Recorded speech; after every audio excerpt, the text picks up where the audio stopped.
नमस्कार दोस्तों, चैनल रचना संसार में आपका स्वागत है। आज मैं आपको सुनाने जा रही हूं अपनी लिखी कहानी टुकड़ा टुकड़ा चांदनी। दोस्तों, कई बार जिंदगी में सब कुछ मिल जाने के बाद एक मोड़ पर अकेला हो जाता है व्यक्ति। ऐसा सबके साथ नहीं होता, पर जो यूं अकेले हो जाते हैं वे साथ तो चाहते ही हैं। अकेलापन, मैं समझती हूं, किसी को रास नहीं आता।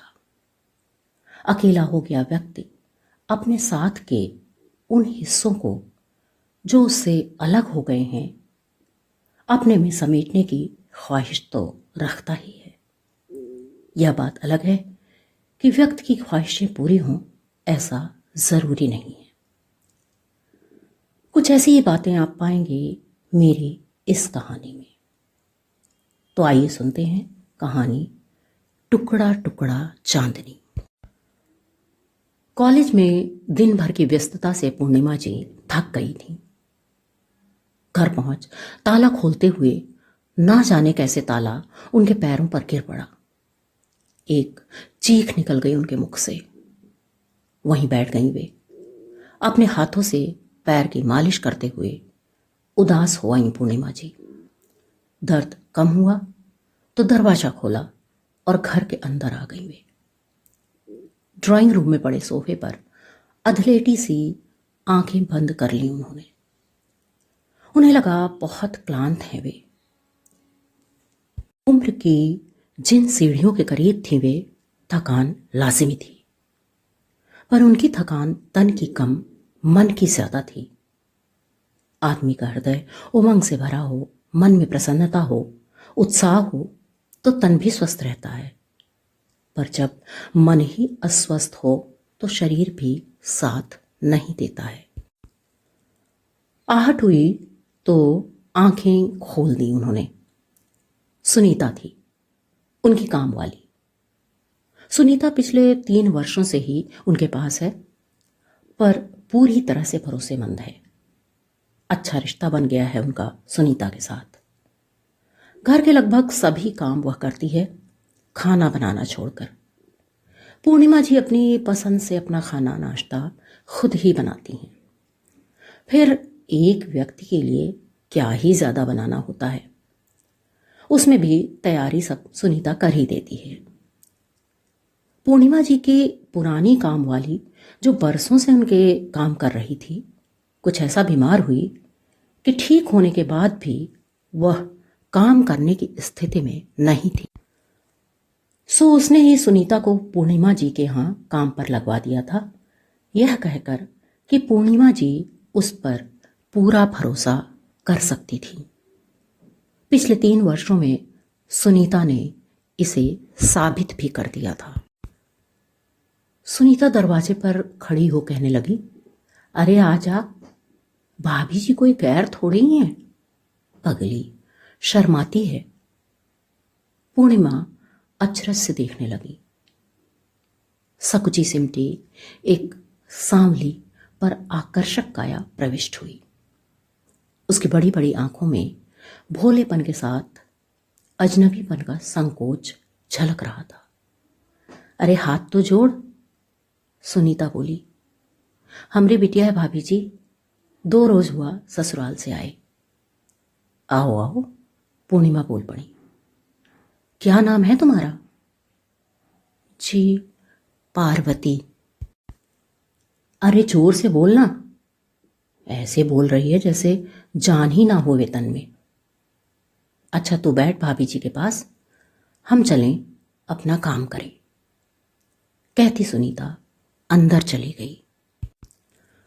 बड़ा सहारा है सुनीता का। पूर्णिमा जी ने पैर समेटे तो दर्द की एक लहर सी दौड़ गई। शायद किसी नस पर चोट लग गई थी ताले के पैर पर गिरने से। पार्वती भांप गई उनकी पीड़ा। पूछा, कहीं दर्द है क्या दीदी? अच्छा लगा पूर्णिमा को यह संबोधन। हाँ, यूं ही जरा चोट लग गई, दरवाजे का ताला खोल रही थी, हाथ से छूटकर ताला पैर पर गिर पड़ा। फिर हंसते हुए बोली, अरे मैं तेरी दीदी कैसे हो गई? मुस्कुराती पार्वती, आप बैठो, हम हल्दी और प्याज तेल में गरम करके बांध देते हैं, देखो कैसे पीड़ा खींचता है। कहती सब संकोच छोड़ वह अंदर ऐसे गई जैसे कितना परिचित हो यहां से। कुछ ही देर में पार्वती हल्दी और प्याज का गरम लेप लेकर आई और पूर्णिमा जी के पैर पर जहां चोट लगी थी लेप लगाकर एक साफ कपड़े से उस पर पट्टी बांध दी। मां सुनीता से उसे सब चीजें मिल गई थी। पट्टी बांधते हुए बोली, दीदी नाम तो हमारा पार्वती है, पर सब हमें पारो कहे हैं, आप भी। और वह फिर मुस्कुरा दी, एक निश्चल भोली हंसी। अच्छा दीदी, अब हम आपके लिए चाय बनाकर लाते हैं। अरे रहने दे पार्वती। पार्वती नहीं दीदी, पारो। हंसी बिखेरती पारो किचन में जा पहुंची। तो इस तरह परिचय हुआ पूर्णिमा जी का पारो से। अब प्रायः रोज ही पारो अपनी मां के साथ आ जाती, उसके कामों में उसकी मदद करती और फिर बैठकर पूर्णिमा जी से बातें करती। उसका साथ पूर्णिमा को अच्छा लगता। इस तरह पारो उनके निकट आती चली गई। धीरे धीरे वह उनके पास ही रहने लगी। अपनी मां के सभी काम उसने संभाल लिए। पूर्णिमा जी के लिए चाय नाश्ता खाना भी बनाने लगी। उनका टिफिन तैयार करती, उनका लंच बॉक्स, पानी की बोतल एक बैग में रख कर देती उन्हें।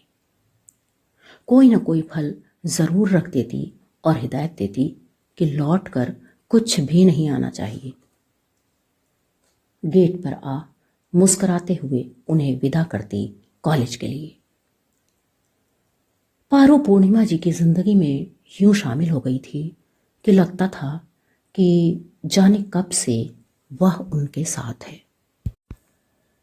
अकेली थी पूर्णिमा इस संसार में। कहने को तो 2 बेटों के मातृत्व का गौरव प्राप्त था उन्हें, पर सबका अपना घर संसार था। बड़ा राकेश दूसरे शहर में रहता था, छोटा मुकेश रहता तो इसी शहर में है, पर एक बार जो रूठ कर गया तो फिर कभी कदम नहीं रखा इस घर में। एकदम अपने पापा प्रकाश की तरह जिद्दी था मुकेश। किरण को जीवन संगिनी बनाने का निश्चय कर लिया था मुकेश ने। किरण यानी उनकी छोटी बहू। पर घर में कभी नहीं बताई थी यह बात मुकेश ने। इससे अनजान प्रकाश जी ने मुकेश के विवाह के बाद अपने एक घनिष्ठ मित्र की बेटी से लगभग तय ही कर ली थी। मुकेश ने मना भी किया था कि इतनी जल्दी क्या है शादी की। प्रकाश ने कहा था कि कौन अभी तुम्हारी शादी करे दे रहा हूं, बस रिश्ता ही तो पक्का करना चाहता हूं, शादी तो बाद में होगी। मुकेश ने पिता के डर से यही गलती कर दी। उसने अपने मन की बात मां पूर्णिमा तक को नहीं बताई, और जब उसे लगा कि शायद अब प्रकाश जी उसका विवाह तय कर रहे हैं अपने मित्र की बेटी से, तो उसने एक मंदिर में किरण से विवाह कर लिया। दरअसल उसे पता था कि उसके पिता कभी भी किरण को बहू बनाने के लिए तैयार नहीं होंगे। किरण एक अनाथालय में पली बढ़ी थी। उसके माता पिता का कुछ पता नहीं था। यह बात अलग है कि वह एक अच्छी लड़की थी। उसकी सादगी, उसके स्वभाव ने मोह लिया था मुकेश को। उस दिन कार्यालय से लौटकर चाय पी रहे थे प्रकाश, जब मुकेश आया था। पीछे पीछे सिकुड़ी सिमटी सी किरण थी। उसकी मांग में सिंदूर चमक रहा था। जब तक प्रकाश कुछ समझे, दोनों झुककर उनके पांव छू रहे थे। मुकेश बोला था, आशीर्वाद दो पापा, ये है किरण, आपकी बहू। एक ठहाका लगाया था मुकेश ने। कैसा सरप्राइज दिया ना। पर प्रकाश जी अपने छोटे नटखट बेटे का यह सरप्राइज स्वीकार नहीं कर पाए थे। चाय का प्याला उनके हाथ से छूटते छूटते बचा था, पर शीघ्र ही संयत कर लिया था उन्होंने स्वयं को। चुपचाप उठे थे वे और दोनों का हाथ पकड़ घर के बाहर ले गए थे उन्हें। इतना ही कहा था उन्होंने, हमारा आशीर्वाद है तुम्हें, जहां रहो खुश रहो, लेकिन अब इस घर में तुम्हारे लिए जगह नहीं है। पूर्णिमा जड़वत खड़ी देखती रह गई थी। मुकेश के सरप्राइज से उन्हें आघात लगा था। सदमे में थी वो, पर मां का दिल कहाँ मानता। उनका मन हुआ कि रोक ले वे अपने बहू और बेटे को, अपने हृदय के टुकड़े को, पर नहीं कर सकी थी वे ऐसा। प्रकाश के निर्णय के विरुद्ध जाना उनके लिए संभव नहीं था। सो दिल पर पत्थर रख लिया था उन्होंने। चुपचाप बेटे बहू को घर से जाते हुए देखती रही थी वे। उसके बाद मुकेश कभी नहीं आया। प्रकाश जी ने भी कभी नहीं बुलाया।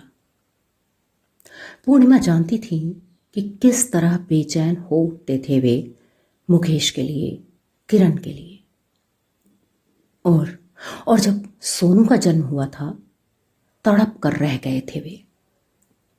कितना सारा सामान ला कर दिया था उन्होंने पूर्णिमा को। स्वयं नहीं गए थे, पर पूर्णिमा जी को भेजा था। उसके बाद से किरण भी आती, सोनू भी। घर खुशियों से भर उठता, पर मुकेश नहीं आया, कभी नहीं। प्रकाश एक दुर्घटना में अचानक ही पूर्णिमा का साथ छोड़ गए। जिंदगी का शेष सफर अकेले ही तय करना था उन्हें। मुकेश ने बहुत चाहा कि वे उनके साथ ही रहें, पर ना पूर्णिमा जी यह घर छोड़ सकी और ना ही मुकेश उस घर में आ सका। प्रकाश की बसाई दुनिया सूनी ही रह गई। जिंदगी में आई रिक्तता को पूर्णिमा जी ने भरना चाहा, कर्मयोगी बनकर। हिंदी की प्राध्यापिका थी वे, अनुशासन प्रिय अध्यापिका की छवि थी उनकी। फिर भी छात्राओं से घिरी रहती। दिन गुजर जाता, शाम को आती तो वीरान घर देख उनके भीतर का सूनापन और घना हो जाता। पर तभी लॉन के मुस्कुराते फूल उन्हें अपने पास बुला लेते और वे बागवानी में लीन हो जाती। कोई नर्म मुलायम हाथ उनकी आंखों को बंद कर लेता और पूछता, कौन है हम? सोनू एकदम से कह उठती वे, ना, हम तो पिंकी हैं। पूर्णिमा जी कल्पनालोक से यथार्थ में आ देखती। पिंकी, गुड्डी, राजू सब हैं, पर उनकी सोनू नहीं है उनमें। तब वे पड़ोस के उन्हीं बच्चों में सोनू को तलाशती, कभी उनके साथ लुका छिपी खेलती, तो कभी उन्हें कहानियां सुनाती। रात में उनकी साथी होती पुस्तकें। बचपन से ही प्रेम रहा है उन्हें किताबों से।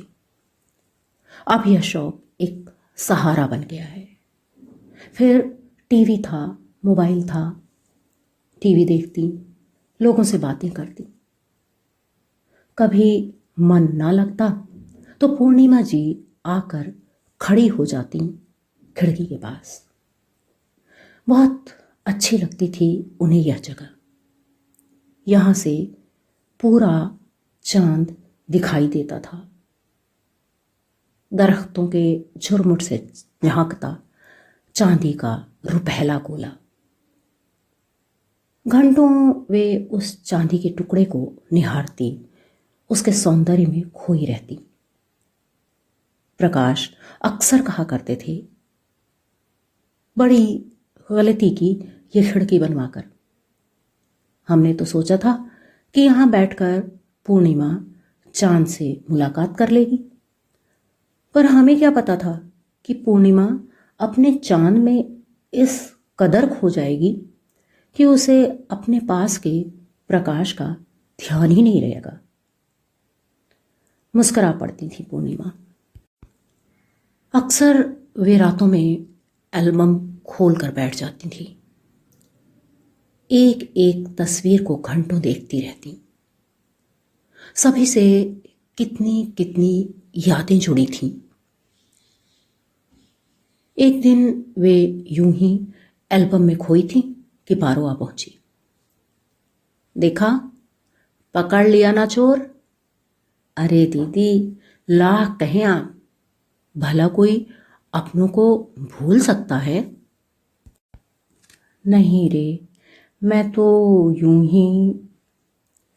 खूब समझते हैं हम दीदी। बताइए तो, आपको राकेश भैया याद नहीं आते? सोनू को प्यार करने को आपके हाथ नहीं तरसते? मुकेश भैया के लिए आपका दिल नहीं रोता? दीदी, ये जो रिश्ते हैं, नाते हैं ना, बिखर कर भी नहीं टूटते। आदमी बहाना करता है, दूर भागता है उनसे, और उसका मन और उलझता जाता है बंधनों में। बोलो, सच कह रहे हैं ना हम? उनकी आंखों में आंखें डाल दी थी पारो ने, नहीं छिपा सकी वे। ठीक कहती है पारो तू। देख, ये इस घर की तस्वीर देख। इसको नाम दिया था प्रकाश ने दुनिया। एल्बम में अपने हाथों से लिखा है मेरी दुनिया। कहते थे 2 बेटे हैं अपने, दोनों यहीं रहेंगे। बाहर चले भी गए तो यहां आते तो रहेंगे ही ना। बच्चों की किलकारियों से घर गूंज उठेगा। तुम दादी माँ बनकर उन्हें कहानियां सुनाया करना। उनके साथ जिंदगी नई खुशियों से भर उठेगी। पर सब सपना ही रह गया। अरे यह क्या, तू क्यों रोने लगी? नहीं दीदी, हम तो हंस रहे हैं। हंसती पारो, एक उदास रेगिस्तानी हंसी। बोलती गई पूर्णिमा जी, पारो, तू इतने ही दिनों में मेरे कितने निकट आ गई है, पर तू भी तो मुझे छोड़कर चली जाएगी।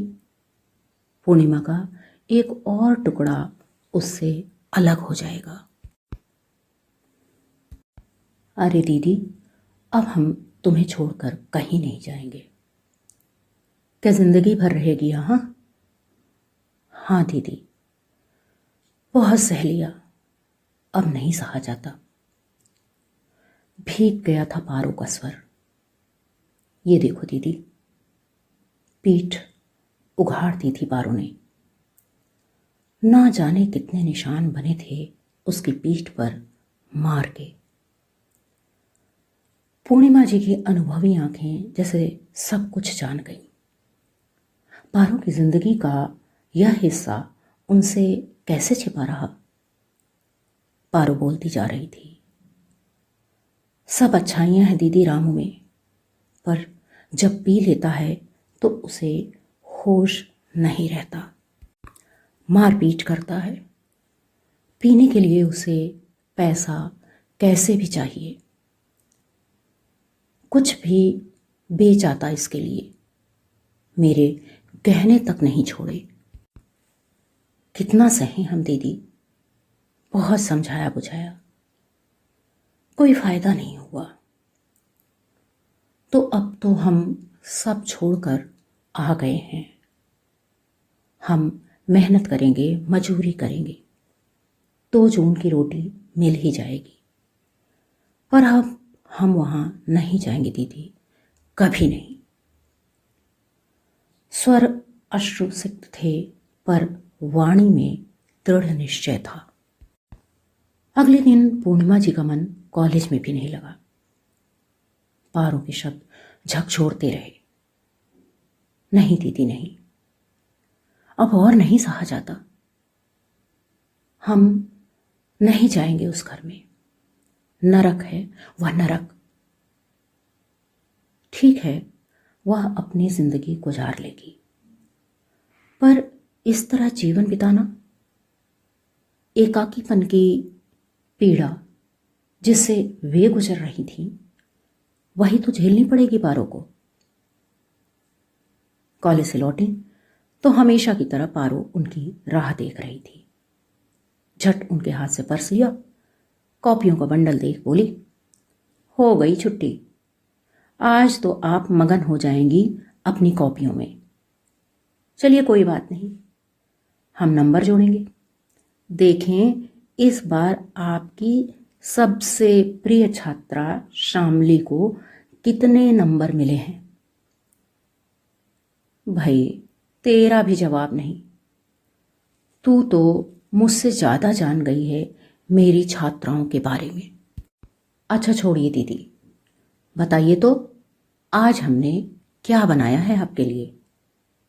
जल्दी सोचिए दीदी, नहीं समझ पाई ना।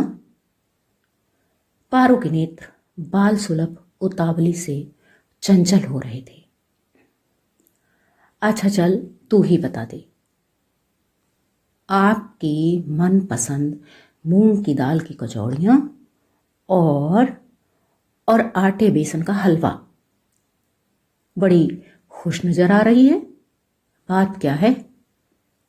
पूर्णिमा जी ने पूछा तो लाज से रक्तिम हो उठा पारो का चेहरा।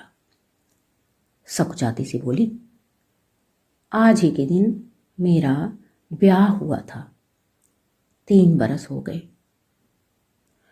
पूर्णिमा जी अचरज से उसका मुख देखती रह गई। अजब लड़की है तू भी, एक तरफ तो पति का घर छोड़ आई है, दूसरी तरफ शादी की सालगिरह पर इतनी खुश है। दीदी 4 दिन की जिंदगी है, जब जो मौका मिलता है उसी पर खुश हो लेते हैं। पारो का कल कल करता हास्य घर के कोने कोने में गूंज गया, लेकिन अगले पल आंसुओं की झड़ी लग गई थी। ऐसी थी पारो, पल में हंसना, पल में रोना, एकदम बच्ची। अच्छा पारो, सच बता, तेरा मन नहीं करता अपने घर जाने को? कुछ नहीं बोली पारो, आंखें नीचे किए सब्जी काटती रही। पारो, क्या अगर रामू भी तुझे लेने आए तो तू नहीं जाएगी? पारो की पीठ पर पड़े निशान जैसे ताजे उठे, उनकी टीस उसके चेहरे पर उभर आई। पूर्णिमा कह रही थी, तू ही तो कहती है कि रामू तुझे बहुत चाहता है, कोई राह भटक जाए तो उसे बीच राह में छोड़ देना कहाँ का इंसाफ है? तो उसे बदल सकती है पारो, तेरा घर संसार है वहां। मुझे तो बड़ी सीख देती है कि रिश्ते नाते नहीं टूटते, और खुद कभी ना जोड़ने की कसम खाए बैठी है। इस तरह पूर्णिमा जी और पारो एक दूसरे की हमदर्द बन बैठी थी। पारो के साथ हंसते खिलखिलाते समय कैसे गुजर जाता कुछ पता ही न लगता। पारो रच बस गई थी घर के कोने कोने में, पूरा घर जैसे पारो के स्पर्श से जीवन पा गया था। पूर्णिमा जी ने तो खुद को पारो के हवाले ही कर दिया था। कभी वे उदास होती तो पारो कहती, दीदी आज तो हमें सोनू की बड़ी याद आ रही है, चलिए हम मुकेश भैया के घर हो आए। पूर्णिमा ठागी सी उसे देखती रह जाती। कैसे पढ़ लेती थी वह उनके मन की बात। पारो से बिछोह की कल्पना मात्र ही उनके मन प्राण सुखा देती। पर क्या वे रोक सकेंगी पारो को? स्वयं ही तो उसे समझाती हैं लौट जाने को। कभी कभी वह खींच उठती हैं अपने आप पर। क्यों अपनी एकाकी जिंदगी में शामिल होने दिया पारो को, यह जानते हुए भी कि एक दिन वह उनके एकाकीपन की चुभन को और भी तीखा बना चली जाएगी। एक दिन सुनीता ने आकर कहा, चल पारो, रामू आया है तुझे लेने। बहुत बदल गया है रे, नौकरी भी पा गया है अब तो। पूर्णिमा जी ने देखा पारो चुप थी, पर उसकी आंखें हंस रही थीं, जैसे मन ही मन उसे इंतजार था इस दिन का। पूर्णिमा जी भी तो खुश थी। अपने प्रियजन को हर्षित देख कौन नहीं मुस्कुराता। 2 दिन बाद पारो चली गई। पूर्णिमा जी ने उसे अपनी बेटी की तरह विदा किया। घर से विदा करते समय पूर्णिमा जी की आंखें मेघ सी उमड़ पड़ी। अपनी दुनिया में वे फिर अकेली रह गईं। उस रात नहीं सो सकी वे। बहुत दिनों बाद आज फिर वे उसी खिड़की के पास आ बैठी। पूनम का चांद खिला हुआ था। बड़ी देर तक निहारती रहीं वे चांद को। उनके कपोल आंसुओं से भीग गए थे। चांदनी फैली हुई थी सर्वत्र एक समान, पर पूर्णिमा जी अपनी चांदनी को टुकड़ों में बटा हुआ पा रही थी। एक टुकड़े में प्रकाश थे अपनी अधूरी रह गई दुनिया के सपने के साथ। एक में राकेश था दूर अपने घर संसार में। किसी एक में खिलखिला रहा था सोनू। मुस्कान मुकेश और किरण के चेहरे पर भी थी, पर कुछ उदासियां समेटे हुए। फिर एक टुकड़े में दिखाई दे रहे थे उनके बगीचे के प्यारे प्यारे फूल, और उन्हीं में आ जुड़े थे उनके आस पड़ोस के पिंकी, गुड्डी, राजू। पर जो टुकड़ा उनके दिल के सबसे करीब आ गया था, उसमें मुस्कुरा रही थी, उन्हें संभालती, सहेजती, उनकी जिंदगी का हिस्सा बन गई पारो। पारो की बातें उनके होठों पर मुस्कान बन खिल रही थी, पर उसका साथ न होना उनकी आंखों में नमी बनकर उतर आया था। अपनी चांदनी के टुकड़ों को समेटती पूर्णिमा बड़ी देर तक निहारती रही चांद को। उनकी आंखों में उतरी नमी उनके कपोलों पर बह चली थी। वह सोच रही थी, काश उनकी चांदनी यूं ना बटी होती टुकड़ों टुकड़ों में। तो यह थी मेरी कहानी, टुकड़ा टुकड़ा चांदनी। आशा है पसंद आई होगी। फिर मिलेंगे इसी चैनल पर एक नई कहानी के साथ। तब तक के लिए नमस्कार। आपका दिन शुभ हो। धन्यवाद।